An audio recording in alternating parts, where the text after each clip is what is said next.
don't we go ahead, why don't you each introduce yourselves? Michelle? Good afternoon. I'm Michelle Bettis, and my husband and I own 3 mini races in Colorado, which is between Denver and Boulder. And we started about 8 years ago, just after RunSignup got off the ground. We got us off the ground, and we use RunSignup for all of our racing registrations. We also time our own events. We also print our own T-shirts. We also run a gym. We got a lot of stuff going on. We have no cows. Yeah, can you hear me back right now? Fantastic. Yes, I'm out of Colorado. We time, we produce, we manage other people's events. We've got our hand in many pots.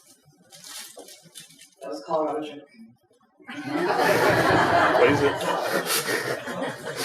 Hi, my name is Scott Sutter. I own Strategic Risk Transfers, and Race Insure is one of the brands of insurance that we sell. I'm also a race director. I'm a race timer, and as I noticed, maybe this is just the insurance guy. But last night we were at the welcome, standing with Jeff from Central Kentucky Racing, and I looked at all of the race timers and race developers in a single room, and I said, "Oh my gosh! If something happens, there are no more races in America." So this is quite a concentration. But this was the insurance guy. But that's where I am. Nice to meet you. Okay, so I'm gonna start with Michelle, and you guys do a lot of different things. You both serve races and operate races, and do timing. And how do you figure out which customers you're going to go after, and how do you go after them, and how do you package and price your offering, basically? I don't know if you're going to like my answer. I don't go after clients. They come after me. So that's a really good question. Who are we pursuing? I don't sit around and search the web and say, oh, there's a race going on. I want to see if they need us at the time. We're full and we're growing as more opportunities come our way. But we are, first and foremost, we grow things in-house, and then as clients approach us because of word of mouth and those kind of things, I think many people in this room have experienced that there's word of mouth in the industry, and so somebody gets burned by one timer or by one company. They ask someone who had a good experience, hey, who's your good experience? No amount of marketing could be as good as putting on good experience and having good reputation in the area. So as far as pursuing clients, we don't do so much of that. They pursue us. As far as figuring out how to charge them or what kind of relationship we have with them, the key word is relationship. So no 2 races are exactly the same. If they were, then we wouldn't need all of these different companies represented here. So when we meet with a client, we actually meet with a client, a real life person, and ask about what their needs are for their specific race. So I don't have we do full production, it's X number of dollars per person, here's your price. We actually sit down and listen to them and figure out ways that it can be a win-win for both of us. In many cases, James will actually walk by my office when I'm talking to a client, and he'll just roll his eyes or show the cut mark because I say, you don't need to hire us for this. You can do this thing on your own. What you need us for is X, Y, Z. But I found in doing that, our clients trust us, right? And then they want to come back for more because I'm selling them only what they need. And so what's your mix on owned races versus service races? About 33% are client events. Okay. And what's your preference, and how do you figure that out? How do you figure out if it's worthwhile to take a client event and make it profitable? How do we figure out if it's profitable for a client event? I price ourselves accordingly. So when I'm sitting down with a client and looking at what our pricing structure is for that client, I've had some people come back to me and say, that's way out of our budget, that's way out of our price range, can you come down for me? And then my answer is no, because I'm pricing what makes us feel good about the way that we pay our staff and the way that we represent our company. And so there are a handful of clients that have chosen not to use us because of pricing structure, but I don't ever want to get into a client arrangement where I walk away feeling like they've taken advantage of me. That's not fair, right? And I don't want them to feel the same way. So when we can agree upon what makes sense and feels good for my organization and that's agreeable to them, then that's how we do that. So yeah, I don't have any clients where I'm like, we're really not making money off that relationship or whatever. It has to be a win-win for both of us in order for us to walk into it together. Yeah, and sorry to harp on this, but like, how do you figure out a price? Do you have a pricing schedule, or do you estimate number of hours, manpower? Sure, all those things go into estimating man hours and those kind of things. So because we have about 40 events of our own that we own and produce, it's pretty easy for me to track hours of what are my race directors and my timers and people in the back office doing. So I know how much it costs for each one of those components. And because we do everything in-house, I don't have a lot of variable expenses. I mean, I do use a toilet vendor. I don't keep my own porta-johns yet. And that I have a contractual price for, so I know what those things are going to be. So in doing that, then I actually have a 3-page document that I use in-house. They say, oh, if you want us to do your course set, it's XYZ. And then I actually have a metric of if your course set is a 5K out and back, it's this base price. If it's 5K on streets, it's an additional price because now I've got wear and tear on additional equipment. Potentially I need an additional staffer to help with that course set, those kind of things. So I have incremental changes for each one of those, but those are things that as I'm in relationship with the client and talking about, I don't say, oh, to set your course it costs, let's make up a number, $500. And then they come back to me and say, well, it's actually an ultra marathon that loops around through 3 different cities and part of it's on road, part of it's trail. That's not $500 worth of work.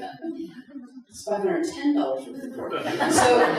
So I actually, right, I have to know what they want. And sometimes they come to me and say, I don't know what I want. I can't give them a price until we figure out what we want. And that's part of what we bring to the table is helping our clients figure out what they want as well. I'm going to move along, but I wanted to thank you. You've been a long-time customer, and I remember when Jordan and I first met you out in Boulder, and I had dinner together, and you guys trying to get us drunk on bourbon so we could get a price discount. Didn't fall for it. But she and her husband James moved out to Colorado and started this business from nothing. And they built quite a successful business, and I know James isn't here, but if you can send him back the message that Bob suggested that, I thought it would be really good for you guys to own porta potties and then for him to do the cleanup. The staffers here that are like, yes. Yeah, that'd be very fun, wouldn't it? Scott? Hey, Scott, so you're the insurance expert in the room, probably. So what types of insurance do races use and need? Give us like an overview of the different types that are available. The big one that you guys are all familiar with is the event liability insurance, and that picks up your responsibility of volunteers, spectators, and the participants that once they arrive on campus or on premises, they're your responsibility. On the course, they're your responsibility. At the after party, they're your responsibility until they leave. So that is the insurance that you're going to typically run. Gotcha. And so you're an insurance provider that offers a pretty nice offering that some RunSignup customers have taken advantage of. Can you explain that just a little bit more? Sure. So race insurance. If in case you have to cancel a race, historically, I'm sure we all have stories where we have to refund all the runners or offer some sort of deferral until the next year. What we came up with was an event cancellation insurance program in cooperation with RunSignup, where if you're a RunSignup customer and you purchase the insurance, we will, as a race director, in case your race has to get canceled for some reason, we will pay you whatever amount of insurance that you purchased. So if you purchased $100,000, we will pay up to $100,000 for you to cover your costs, for you to cover your profit, and to make sure that you can take that money that you've already received from the runners and give that back to the runners to make them whole or partially whole, and we can come up with some sort of arrangement. It's not my insurance. It's not Scott Sutter Insurance. It's a company called Houston Casualty Company. I'm just the guy that built the software that makes the purchase possible and the understanding possible. Houston Casualty is owned by a company called Tokyo Marine, one of the largest insurance companies in the world. Houston Casualty does the event cancellation for the Philadelphia Marathon, Boston Marathon, all of SEC football. It's a huge company. They got people that know how to underwrite it. They know how to adjust those losses, and they're very helpful. And so if I have a race, how would I engage with you? So you go to the Race Insure website. You must be a RunSignup customer. You go to the Race Insure website and you essentially just type in a dollar amount that you want to be insured with. It's really easy. One of the things that we came up with when we were designing the program was to be easy to purchase and easy to understand. The insurance policy is always available on the website for you to view. It is 8 pages long. It is double spaced and in big font. It is incredibly easy to understand. It's incredibly easy to purchase. You just type in the dollar amount that you want to be insured for, click quote bind, you're done, and you get a binder via email immediately thereafter. The cost is easy to understand. If you're a race that's just doing running, so running only, it's 1%. The cost is 1% of whatever the insurance value that you purchase, with a minimum cost of $170. That's it. That's how low we can get. We can insure a race up to $1 million. So there's a big capacity gap that we can cover. Yeah, it does. And one of the things that impressed me about you is that you came at this and really tried to solve problems. What gave you the sense to approach this marketplace and stuff like that, like your background a little bit? Why endurance? Why races? All right, so just a little bit of background. So I'm an old runner from Randolph High School. I had a small ride, ran all 4 years at the Citadel Military College in South Carolina. And as soon as I got out of school, I wanted to evolve with the sport. You can't just let it go; you love it, right? So I started race directing for a local race, which morphed into now I'm doing race timing, which then led into me insuring these things. We designed a policy specifically for race timers. With these guys, we built Race Insure. And we've done some other things since then. So that's really where I ended up. It's all been, like you used the word serendipitous earlier, it's all been serendipitous. Yeah, and so I have to say that of a lot of partners that we work with and stuff like that, this guy's a straight up guy who I think offers a pretty valuable piece of insurance for a very reasonable cost in my mind. And I congratulate you on putting that together. But more so, I congratulate you on that pair. That is just incredible. I literally can't walk past an open window. I do not. Yeah, so with that nice compliment, I'm going to kick you off stage. Next point. Can we get a cost? Oh, you have a question? Yeah, Sorry. just give us just a ballpark cost for a race of 500 people. And does your insurance cover the policies? Does your insurance cover half a pickup and volunteers and everything? So I can't give you if you're talking event liability. I'd have to understand more. Here's the insurance answer. It depends, right? Okay. So it depends on where you are, what state you're in, the type of race, the number of days, the number of participants. So I can very quickly now. If you were to call me or send me an email and say, "Hey Scott, this is what I got," usually I just ask people to send me a URL and just let me know. I can look in the results. I just go to the RunSignup page, look at the results from the prior year, see how many people signed up, and I can give you a roundabout estimate as to what the insurance costs. It literally takes me 10 minutes to get a rate. can you tell me quickly the benefit of being liability insured throughout the whole year as a blanket for everything? There's the cost savings generally. And usually if someone comes to me with a portfolio of races, that's usually what I almost insist on. Just very selfishly, because now I've got 15 or 20 different races that I have to insure, on separate policies. That's more bookkeeping for me, it's more bookkeeping for you. So if we could do it on a single, what I call master policy, where we can bulk everything together, it's really easy for all of us. And let's say another race comes on, we just endorse it onto that policy. So it's really easy, very flexible. And it's usually cheaper. I'm sorry. No, go. Let's take it. I would just like to say that customers' collections, we made a change and through Scott for all of our insurance needs, and it's wonderful. It's easy access. He answers emails immediately and has been really helpful. We unfortunately did have to cancel due to a hurricane last year, and although we did have to go through Houston casualty, that all went through flawlessly too. So I really sing this guy's praises, and it would benefit you.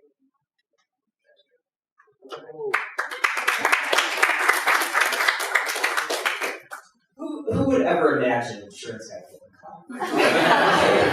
So Scott, Sure, go ahead. I'm curious about, I'm sure most people have their contingency plans and think about in the event that you defend whatever, or some municipality issues with something that they impact the international pull off based on this day. What kind of, if we make a decision because there's an impending storm or something that we're going to have to cancel, we don't want to wait until race morning, so we can cancel 12, maybe 24 hours in advance. What kind of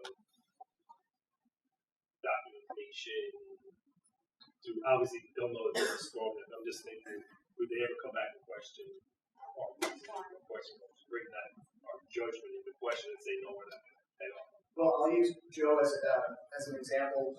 The race was pulled. It was like 5 days before, and the reason is they in the evacuation they took a direct hit. I mean, with the hurricane flow, it was terrible. All the emergency services had to evacuate everybody, so they pulled all those resources to get everybody out of the area. So that was all the documentation we really needed. If it's a thunderstorm, lightning storm that just won't go away, the great thing about science is we can just float, we can see all the lightning strikes that happen in that area. So if it's a storm like that, we can tell. Or if there's some sort of alert or something like that that made you stop the race, cancel the race, then we can tell that very easily. Yeah, there's really no record keeping that you would have to do. It's really after the fact that our adjusters would engage you and we'll figure it out. I'm always available. Like if something's impending, you email me, you call me, and you say, hey, this is what's going on, and what do you think? And I will sometimes talk you off the ledge.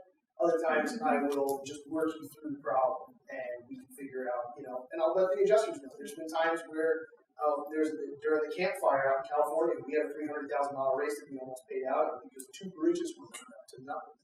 So luckily they were able to get the course rerouted, but that was a constant conversation that the adjusters involved months in advance, as we were working up to the race day.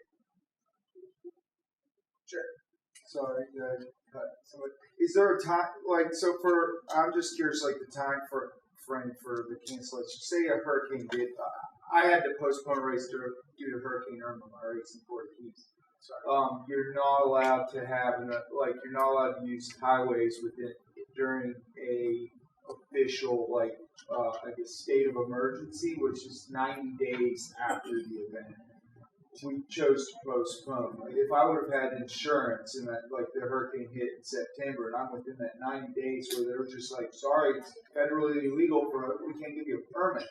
I mean, is that something that's insurable? Yeah. Or if I'm just you know what, the hurricane hit in September, instead of going through the headache of postponing, be I got insurance, I'm just gonna refund you and move on. If you read the policy, it says that if you cancel the race for any reason that you're out of control. Act of God. Something you're just advocate, as long as it's not specifically excluded, and there's things that are specifically excluded. One thing I will point out, an exclusion. So that would be something that would come essentially, right?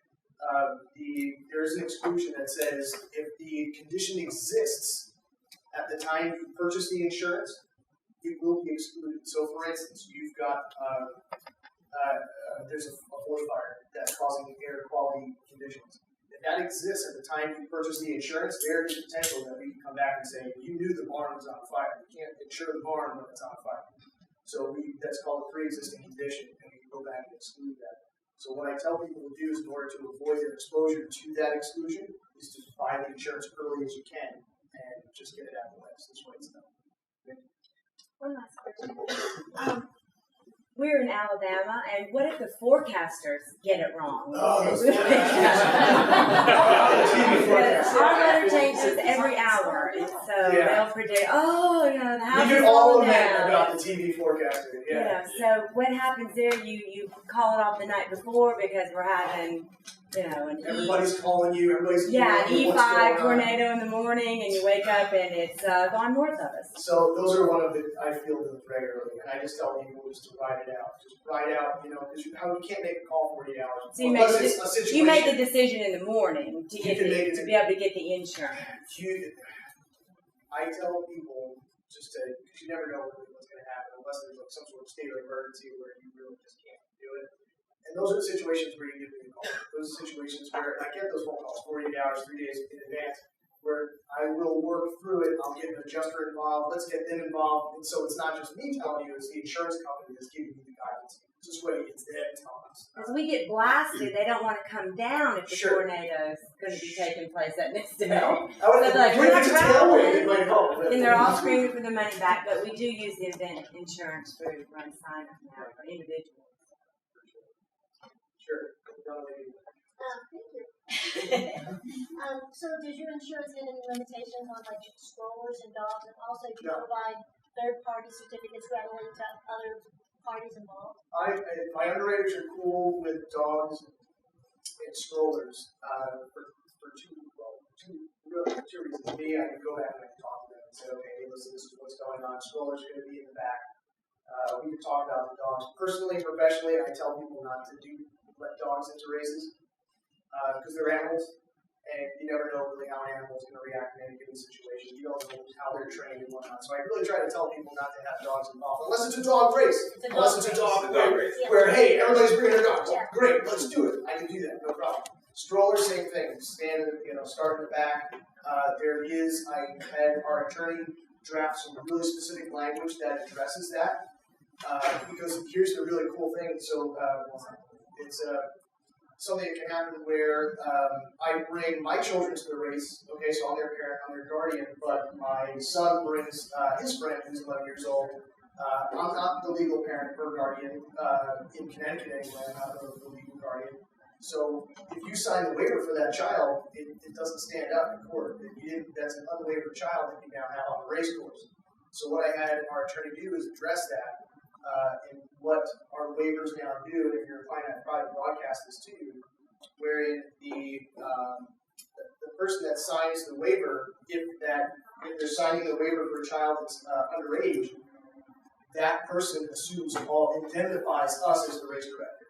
So this way, in case we get sued because something happens to that child that they're not the parent or guardian of, you're going to defend us as the person that signed the waiver. We're holding the race director harmless, and we're going to get sued. So if the race director gets sued, then immediately it's pointed at the person that signed the waiver. No waiver is a bulletproof, but it's just one little cool thing that we did to kind of address that. And what about third-party certificates, like people? Oh yeah. That's actually what we give you. If you're a client of ours, we give you online access to a portal, a client portal, to create your own certificates of insurance anytime, 24/7, no cost. And we'll do it for you too. But yeah, I understand that's a thing. So we don't charge for certificates. Sure. What about the race that serve alcohol after beer? You just gotta tell me. Yeah, and it depends on who's serving it, who's serving it, is the brewery serving it. So then there's things that you look at there too. Sorry. No worries. I just wanted to clarify because it sounded like at first you just did event cancellations, but you do full event insurance, liability, all that. We're Strategic Risk Transfers is the brokers that I own, and Race Insure is one of the brands that we own and actually created. There's some other things that we created. And again, this is like I said, I'm an old runner. Like I'm slow, and this is how I've evolved into. This is my evolution in the running community. It's now providing this kind of stuff. But to add on to this question, do you guys provide general liability? Yeah. Oh, okay. Okay. What site is that on? Because I can't find it. What's your email? What's your What's your website? It's my website. It's it's SR. So the acronym for Strategic Risk Transfers, SRT, and then INS for insurance. So SRTINS.com. You'll see my picture there and the contact info. If the office is closed, the 508 number comes right to my cell phone, so I always pick up. So we don't go to Race Insure? I was just looking at it. Oh yeah, and if you want to go to Race Insure, more importantly, if you go to raceinsure.com, that's where you can get to it through my website too. But raceinsure.com is a whole separate thing where you can get at and you can very quickly, within 2 minutes, you can have cancellation Okay, insurance. so that's just cancellation. Yep, exactly. Thanks very much, Ben. Yeah. Oh, no.